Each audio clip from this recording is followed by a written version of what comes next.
Cuando hablamos de las redefiniciones de la nueva Agenda de Desarrollo a 2030 a 2050, hay distintos temas. A veces nos preguntan cómo es posible que estén tocando tantos temas, que estén hablando tantos temas, y ¿saben qué? Es necesario.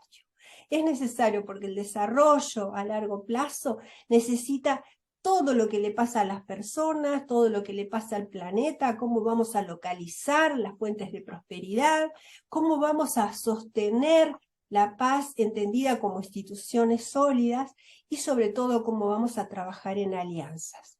Pero particularmente la salud ha requerido a través de lo que ha pasado, de la última sorpresa para el mundo de la pandemia mundial, ha totalmente redefinido la nueva realidad y hoy hemos querido darle un lugar especial a la salud y a este concepto de One Health, una única salud. Y para ello hemos invitado a un referente, a un líder mundial en el ODS 13, que es justamente la salud y el bienestar. Estamos dando la bienvenida a Víctor Quesada Cubo, un médico epidemiológico con una experticia en salud, sistemas sanitarios y cooperación al desarrollo. Trabaja muchísimo la salud pública y la medicina preventiva. En estos momentos está como Médicos del Mundo en Venezuela. Ha estado en campamentos también de Argelia. Trabaja, es un voluntario activo permanentemente en organizaciones y sociedades científicas. Es un apasionado del trabajo colaborativo. Ha tenido estancias y trabajo en España, Argentina, Honduras, Bolivia, México. Es realmente un referente y ustedes lo verán, que no tiene tantos años, sino que realmente es un talento de estos jóvenes que incluso ha recibido entre los numerosos premios el Youth Award. Nos estamos, bueno, refiriendo a Víctor Quesada Cubo desde España, originario de España, pero que hoy está en Venezuela. Yo estoy feliz de recibirte, Víctor. Nos hemos encontrado en algunos espacios antes. Me faltó decir que sos referente, que sos coordinador de la Red Internacional de Promotores ODS España, que también ese ha sido otro vínculo que hemos tenido permanentemente. Y ahora, bueno, yo te voy a preguntar, ¿qué es esto de One Health? ¿De qué se trata? Y sobre todo que nos digas qué ha pasado antes y después de la pandemia con tu trabajo particularmente, en tu especialidad tan importante en este momento. Pues muy buenas tardes, buenos días, buenas noches, según Depende de cuando donde estemos. los compañeros, compañeras, colegas y demás público, ¿no? Pues estén viendo estos fantásticos, ¿no? Espacios que aquí la compañera y sobre todo esta iniciativa tan colectiva y tan bonita, ¿no? De estas travesías, ¿no? Este viaje en el que nos encontramos. Así que, bueno, en primer lugar, agradecer, Marita, volver a tener estos espacios, ¿no? de encuentro y, bueno, para mí siempre es un gustazo encontrarme también contigo y poder seguir, ¿no? Seguir colaborando todos y todas de una forma tan conjunta y poder tener pues este espacio también tan único para hablar de salud, ¿no? Es cierto que dicen, en mi país hay un dicho que dicen que la cabra siempre tira al monte, ¿no? ¿Eso qué significa? Que yo como médico siempre voy a tirar hacia la salud, pero aquí no quisiera hacerlo desde algo no egoísta, porque es lo mío, lo que yo he estudiado, sino porque creo que realmente la salud es algo que, bueno, yo creo que todos hemos aprendido, bien por las buenas o bien por las malas, como con esta pandemia COVID-19, ¿no? La importancia que tiene y que probablemente es alguna de las poquitas cosas que hay en el mundo que no se pueden comprar.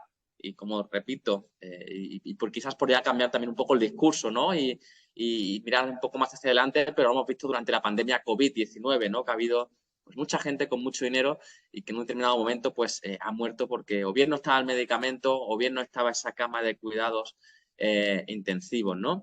Entonces, aprovechando, bueno, un poco este espacio que tenemos hoy y también un poco lo que hemos pasado, pues estamos ya en prácticamente acabando el año, en diciembre de este año, pues 2 años de pandemia, ¿no? 2 años de pandemia y nos vamos acercando hacia una nueva normalidad, una nueva realidad. Hay regiones del mundo incluso en las que ya hablan que la pandemia ha finalizado y que no hace falta la mascarilla. Hay en otras en las que sigue siendo obligatoria. Hay sitios donde siguen vacunando, otros con menos ritmo. ¿Y todo esto a qué se debe, no? O qué, como comentaba Marita, ¿no? Pues yo creo que estamos en el momento adecuado de la historia para hablar de un término que no lo invento yo, que no se inventa ahora, que ya estaba ahí, pero que quizás resurge con mucha más fuerza, que es el concepto de una única salud, o más conocido como One Health. Y básicamente este concepto lo que nos viene a decir es cómo lograr una salud óptima tanto para las personas, pero también para los animales y para nuestro planeta.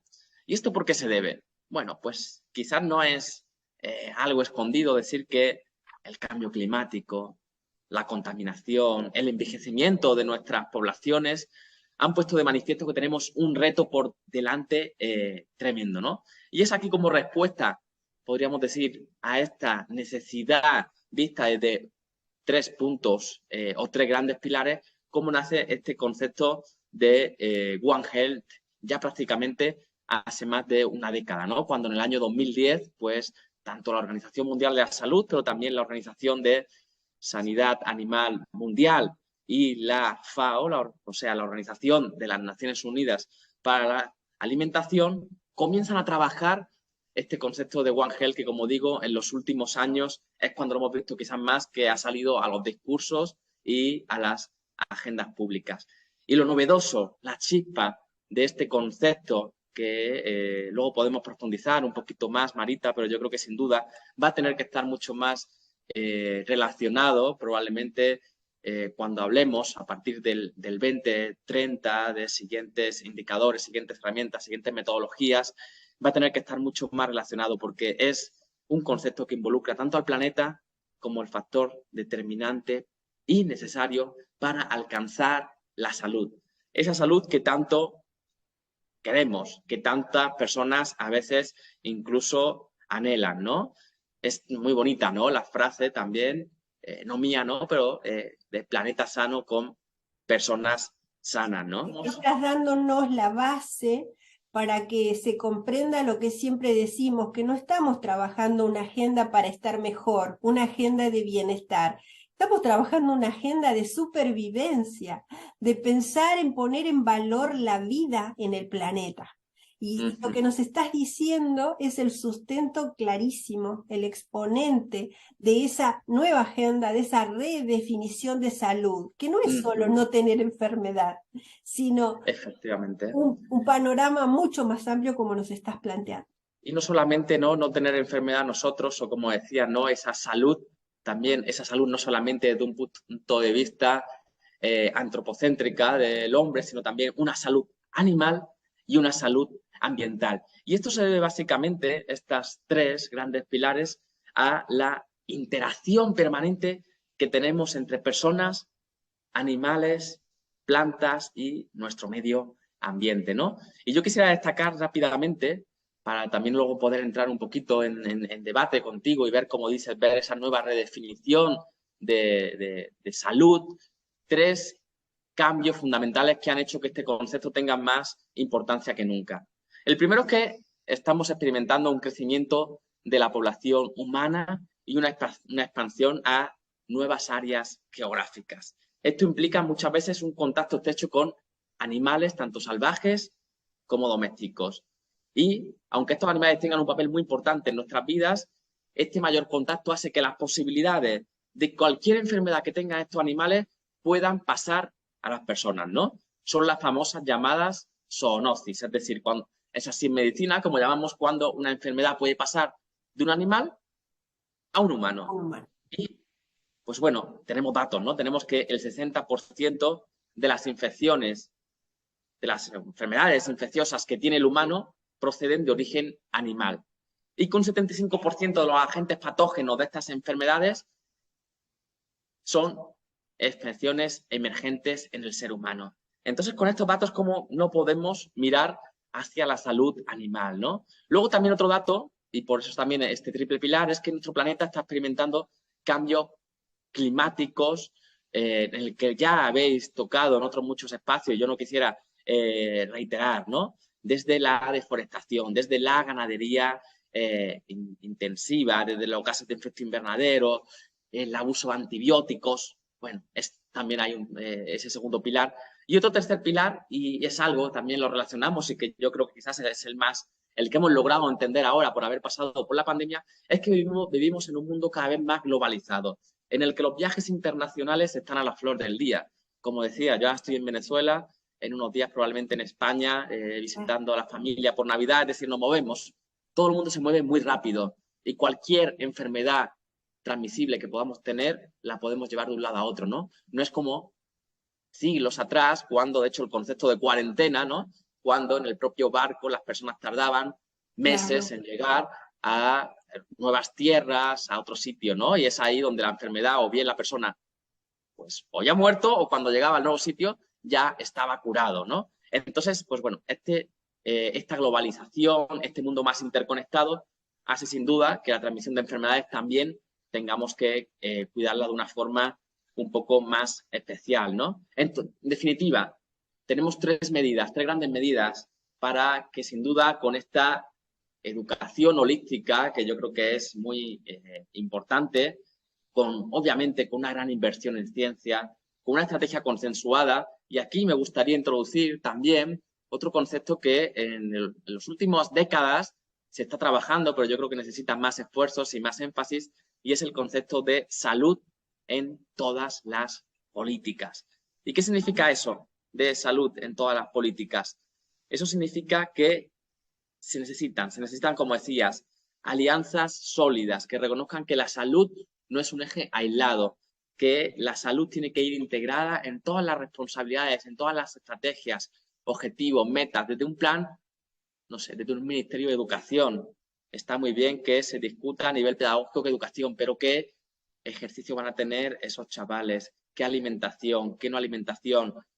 En un Ministerio de Agricultura, en la infraestructura, a nivel arquitectónico, cómo construimos las nuevas casadas, han tenido en cuenta las temperaturas que las personas tienen que tener, tienen agua, no tienen agua, de qué condiciones. Como digo, el concepto de salud en todas las políticas, ¿no? Intentar que la salud no quede como esa isla aislada, ¿no? Y yo creo que eso también ha pasado a veces un poco porque, bueno, pues es verdad que a veces, ¿no? En plan broma podemos decir que los médicos, pues a veces me puedo incluir ahí, ¿no? Aunque no del todo, pero bueno, como que es un colectivo muy tal, ¿no? Y no, la salud no es solo nuestra, de los médicos, como decimos a veces, ni siquiera los médicos, habría que hablar del resto de estamentos, auxiliares, enfermeros, técnicos de laboratorio, etc, etc. Pero no solamente quedarnos en el ámbito sanitario, como digo, ir más allá, ¿no? Ir hacia todas las políticas. Entonces, con este doble concepto, ¿no? O estas dos nuevos redefiniciones, o no redefiniciones porque ya estaban ahí, pero no las habíamos trabajado, de One Health,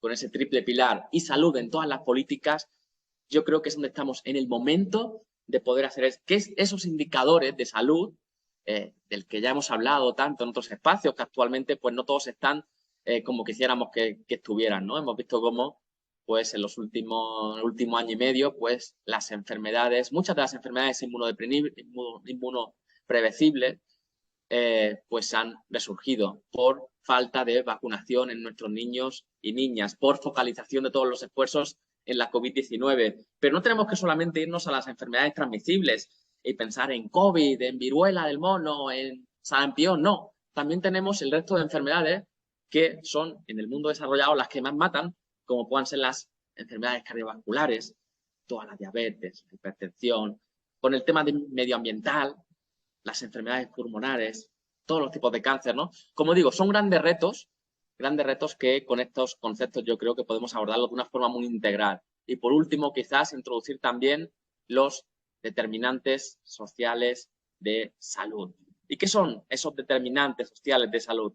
Al final, los determinantes sociales de salud no son otra cosa que las personas pues somos un poco reflejo también de dónde vivimos y dónde trabajamos, las características sociales donde desarrollamos nuestra vida, cómo nos van a influir claramente en nuestra salud. si yo tengo agua o si tengo una casa de ladrillo o si tengo una casa de barro, o si tengo que trabajar 15 horas al día o si solo tengo que trabajar 5, o cómo está mi salud mental, otra de las grandes olvidadas, ¿no? Durante la pandemia COVID-19. Entonces, a mí, bueno, me gustaría rescatar un poco, ¿no? Cositas que hemos aprendido de la COVID-19, que quizás son importantes, y no solamente ver todo lo negativo, obviamente, pues ha habido millones de muertes, de personas que siguen teniendo secuelas, pero hemos aprendido muchas cosas. Una, que es necesario trabajar de una forma transfronteriza. Ya no solamente nos basta en mi región, mi ciudad, mi pueblo, mi país, con más dinero, con menos dinero, no. Hemos visto que los aviones van y vienen, que las personas vamos y venimos, con lo cual, atención a esas enfermedades transfronterizas. La telemedicina, Marita, eso ha sido otro cambio completamente.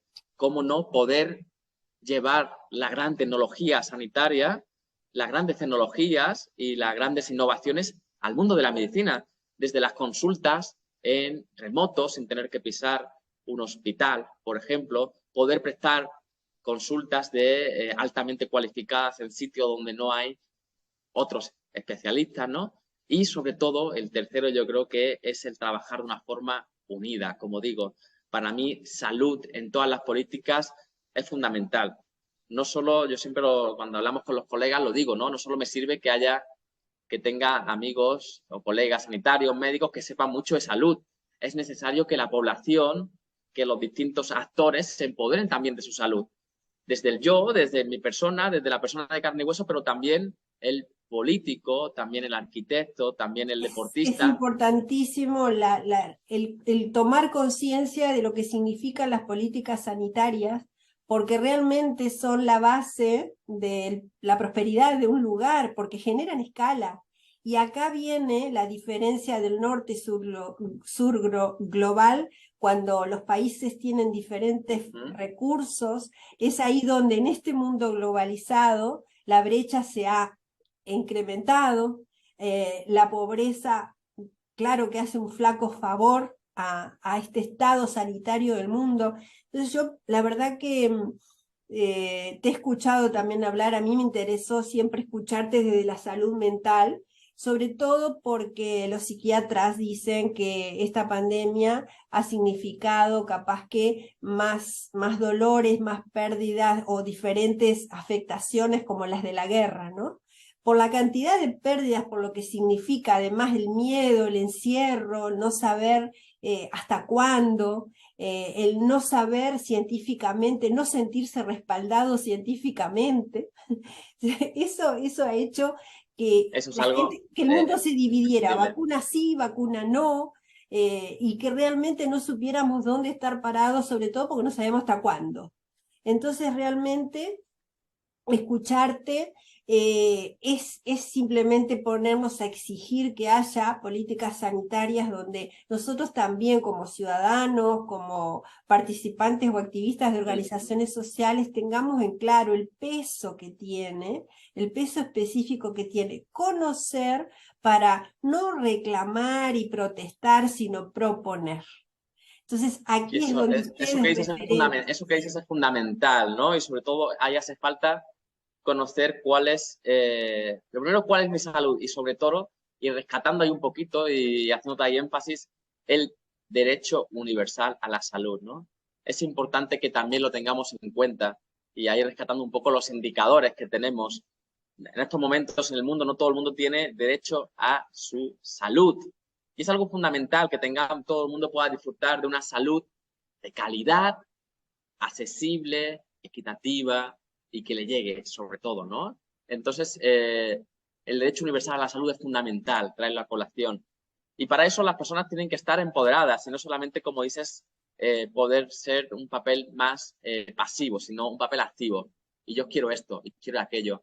Y recordar que la mayoría de las enfermedades hoy día, un gran porcentaje de ellas, con promoción de la salud, no las tendríamos. De ahí el gran dicho también, y retrocedemos décadas, siglos, de más vale prevenir que curar, ¿no? Y es Sí, que la mayoría de las enfermedades hoy día, ya sean transmisibles pero también de las no transmisibles. Pues si yo bajo mi ingesta de azúcar, etc., etc., etc., lograré. Si yo hago más, conseguiré tal y evitaré tener hipertensión en el futuro. Sí. Entonces, como podemos ver, es un proceso activo, dinámico, a lo largo de la vida del propio individuo, ¿no?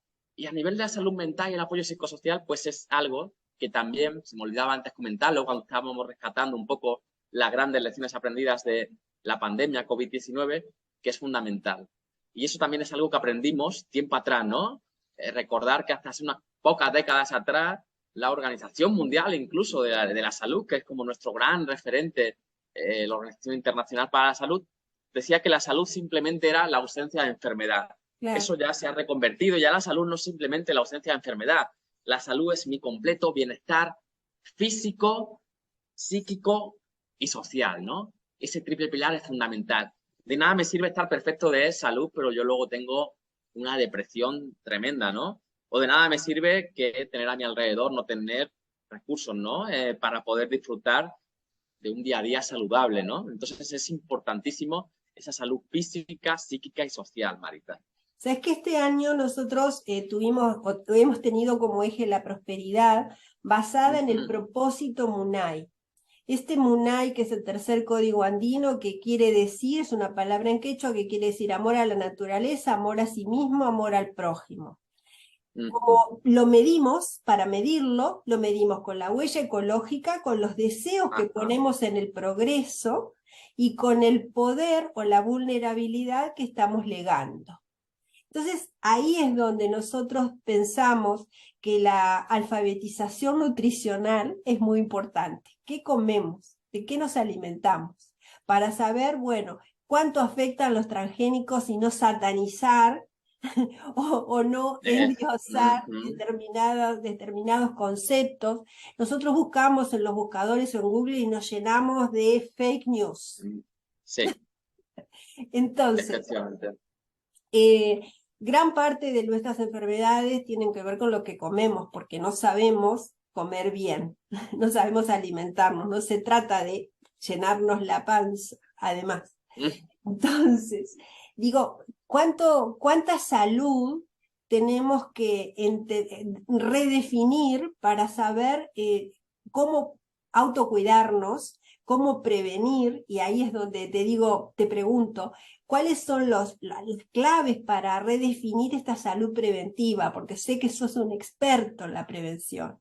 Entonces, eso es muy importante también, porque bueno, cuando estamos enfermos, vamos al médico, veremos si tenemos o no, aparte dependemos de qué nos diga el médico, de qué remedios nos den, de qué remedios hayan y de qué remedios podamos comprar. O sea, son demasiadas cosas relativas que dependen de los demás. ¿Qué depende de nosotros?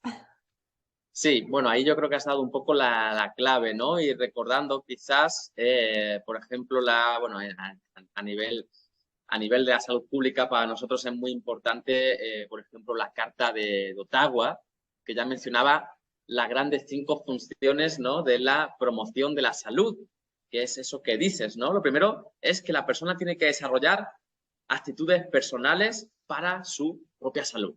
Es decir, que tenga información y herramientas necesarias para mejorar sus conocimientos, habilidades y competencias necesarias para la vida. Desarrollar, obviamente, ¿no?, como segundo, esos entornos favorables. Es decir, que las personas se protejan entre sí y con su medio ambiente. Crear esas condiciones de trabajo y de vida gratificantes, higiénicas, seguras, estimulantes. A mí resulta muy bonito también, dentro de estos pilares de la Carta de Ottawa, dentro de lo que es las funciones de la promoción de la salud, de esta promoción y prevención, reforzar la acción comunitaria. Totalmente. Es sumamente importante impulsar la participación de la comunidad, ¿no? Desde el establecimiento de prioridades, desde la toma de decisiones, desde elaborar ejecuciones y acciones que mejoren la salud de ese barrio, de esa comunidad, de esa ciudad, ¿no? Y luego algo que también ya se dejaba caer en esa Carta de Ottawa, luego vinieron varias cartas posteriores, ¿no?, bastantes más, es que decía que, bueno, que había que reorientar los servicios de salud. Y justo lo hemos hablado, ¿no? Y lo leo literalmente. Había que impulsar que los servicios de salud vayan desde la función curativa hacia las acciones preventivas y de promoción. y luego impulsar esas políticas públicas saludables, ¿no? Es decir, colocar a la salud no como un hecho, como un ente aislado, no como una política, no solo es algo de médicos, que son esos que estudian tantos años y están ahí y tal, no, sino la salud como agenda de los tomadores de decisiones en todas las políticas, desde que construye una escuela, desde que construye una casa, desde que hago la política educacional de mi país, desde la educación sanitaria. Es decir, yo creo que esas son un poco las claves, como decían, ¿no? Como retos de cuando alguna persona, ¿no? Vale, todo eso está muy bien, de salud en todas las políticas, One Health, la FAO, las Naciones Unidas, pero ¿qué puedo ser yo a nivel individual? ¿Qué podemos hacer, no? Yo creo que esas son un poco los 5 pilares en los que las personas pueden tener un poco ese rol, ese papel activo y dinámico de su salud. Y también por recordar, porque para nosotros es sumamente importante, la famosa declaración de Alma Ata, de la que ya tenemos más de 40 años. Que te ha valido un premio también Ah, particularmente. efectivamente, en la que la comunidad internacional, ¿no?, se reúne y asienta esas bases para enfrentar pues, todas estas profundas inequidades que había, ¿no?, tanto económicas y sociales, y en los que sin duda pues, se puso una vez más el derecho universal a la salud y en concreto a la atención primaria de salud como algo urgente, ¿no? Hiciste una pregunta, ¿qué puedo hacer yo? Yo quisiera convocar a los legisladores, a los tomadores de decisión, a que se tomen esta pregunta en plural. ¿Qué puedo hacer yo desde mi banca? ¿Qué puedo hacer yo desde mi organización, desde mi empresa, desde mi organización social? ¿Qué puedo hacer yo que estoy a cargo y que tengo una posibilidad o una oportunidad de generar escala? Esa es la pregunta, no la quería dejar en lo individual del ciudadano, porque acá se necesita también tener un horizonte necesita mucho escalar, más, ¿no? Y como dices, yo más creo amplio. que en todos esos ámbitos hay acciones posibles, ¿no? Desde que en la gran empresa diga, o en los, no sé, en todos los foros, incluso en los que nosotros nos reunimos, ¿no? Yo, por ejemplo, estoy muy cansado ahora que se está retomando un poco la presencialidad cuando vas a estos congresos y demás, y el coffee break que te ponen es bollería, grasienta, etc., azúcares, hasta la fruta, por ejemplo, y te sirven además en un vaso de plástico, ¿no? Entonces relacionamos también ya con la salud ambiental, ¿no? Entonces, pues una pequeña acción sería esa. Bueno, O a hacer eso que me mis refería. trabajadores vengan en bicicleta o establecer un programa de incentivos para que tal, o costear al menos esos exámenes preventivos anuales.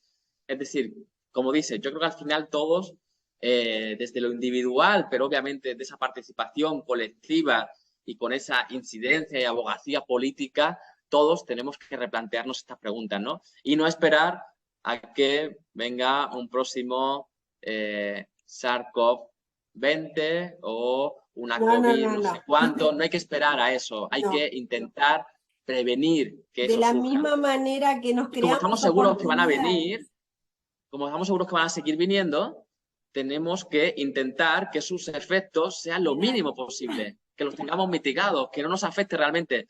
Pero eso hay que trabajarlo desde ya. Yo sé que, pues es verdad que quizás estamos en un momento en el que las personas, pues, han quedado, ¿no? Y estos colectivos a los que nombras, pues, un poco cansados de vacunas, de medidas preventivas, pero bueno, al final yo creo que hay que interiorizarlas, llevarlas a la cotidianidad, ¿no? Desde la cuestiones que hemos aprendido del pasado. La higiene de manos, 2 siglos atrás, 3 siglos atrás, no era algo común y lo hemos establecido en nuestra rutina, en nuestro día a día, antes de las comidas, antes de tocar O sea, que al final es interiorizar estas acciones y hacerlas hábito, ¿no? Sobre todo.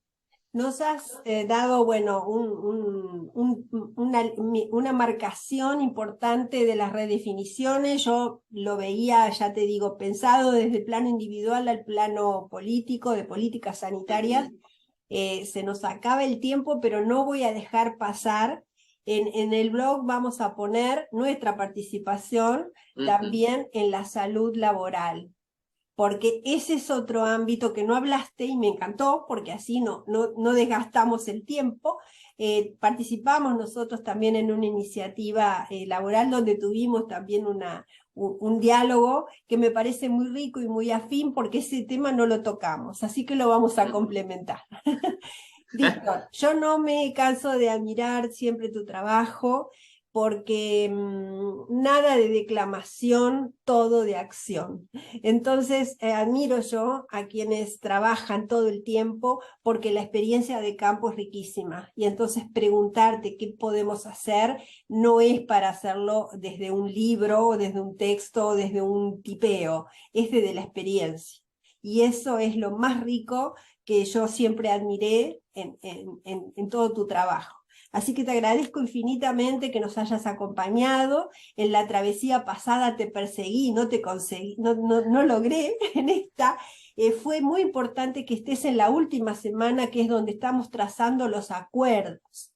Estamos llegando a las definiciones para poder hacer este informe que nos lleve al summit, al gran summit de los ODS de septiembre de 2023.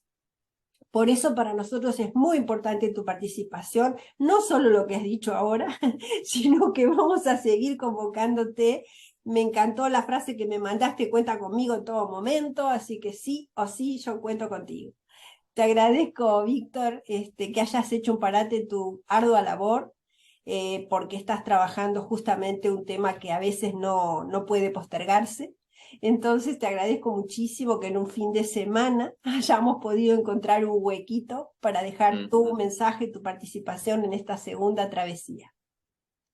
Pues nada, agradecer a Marita, a todo el equipo, a toda esta travesía, este viaje, ¿no? A mí la palabra travesía ya, cuando me lo propusiste, ¿no? Solamente de ver travesía, ¿no? Es algo que motiva, que inspira, ¿no? Y como dices, yo creo que es el momento, como bien has dicho, ya no estamos en el papel, ya no estamos en la idea, ya no estamos en el ente abstracto, estamos en la década de la acción, tanto en estos ODS, que son los que tenemos actualmente como metodología, como herramienta, y tenemos que seguir cumpliéndolos al final todo lo que hemos logrado, pero también ya ir repensando y redefiniendo muchos de los conceptos. Así que animar, ¿no? Animar a las poblaciones y sobre todo al colectivo de jóvenes, chicos y chicas que conforman casi el 30% de la población mundial a que salgan, a que necesitamos ese voluntariado activo, ¿no? Hay muchas veces me preguntan cómo he conseguido estar en estos países para acá y para allá y no siempre ha sido con un trabajo y con